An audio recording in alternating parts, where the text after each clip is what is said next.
Selamat sore, dokter. Iya, selamat sore. Silakan duduk dulu ya. Ya, sebelumnya perkenalkan, saya Dr. Hewan Muhammad Ilham Riza Falevi, bisa dipanggil Dr. Ilham. Saya yang berjaga di klinik Tropika hari ini dengan Kak siapa kalau boleh tahu? Saya Daryl, dokter. Kak Daryl ya. Ya. Kak Daryl sendiri, alamatnya di mana? Saya dari Giri Banyuwangi. Dari Giri. Nah, untuk kucingnya sendiri nih, namanya dan jenis kelaminnya apa ya? Namanya Nyonyo. Untuk jenis kelaminnya sendiri jantan, dok. Jantan ya? Ya. Untuk usianya berapa? Untuk usianya kira-kira 7 bulan. 7 bulan. Oh ya Kak Daryl, ada yang bisa saya bantu? Jadi begini, dok. Akhir-akhir ini Nyonyo itu mengalami batuk-batuk, terus disertai dengan bersin. Oh iya, untuk batuknya sendiri apa Kak Daryl pernah lihat batuknya itu kering atau pernah keluar dahaknya?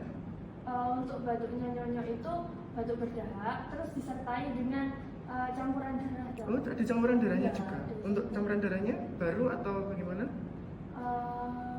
Ya baru-baru ini, dok. Oh iya. Oh ya, apa Kak Daryl ingat untuk 1 bulan terakhir ini pernah keluar leleran atau tidak dari hidungnya? Saya pernah lihat sih, dok, itu lelerannya pernah keluar dari hidung sebelah kiri, terus waktu keluar leleran disertai dengan bersin. Oh iya, untuk lelerannya itu dijilat sendiri apa bagaimana? Atau dibiarin saja sama Nyonyo? Iya, dok, dijilat. Oh, dijilat. Oh ya, untuk Kak Daryl sendiri, apakah ada kucing lain di rumah? Terus untuk kandangnya juga, apakah dilepaskan atau dimasukin kandang tiap harinya?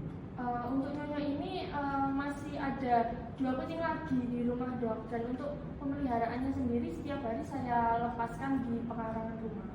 Begitu ya. Untuk pakan dan minumnya bagaimana? Untuk pakannya sendiri saya beri campuran antara wet food dengan dry food dengan pemberian dua kali sehari.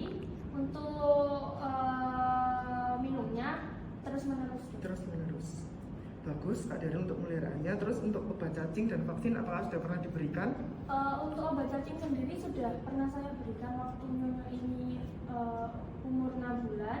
Lalu untuk vaksinnya sendiri masih belum. Oh, masih belum Ya, vaksin. masih belum. Baik, terima kasih Kak Daryl untuk bisa menjawab pertanyaan saya. Mungkin selanjutnya Nyonyonya saya bawa dulu ya untuk pemeriksaan fisik. Kak Daryl bisa menunggu terlebih dahulu. Dokter, terima kasih.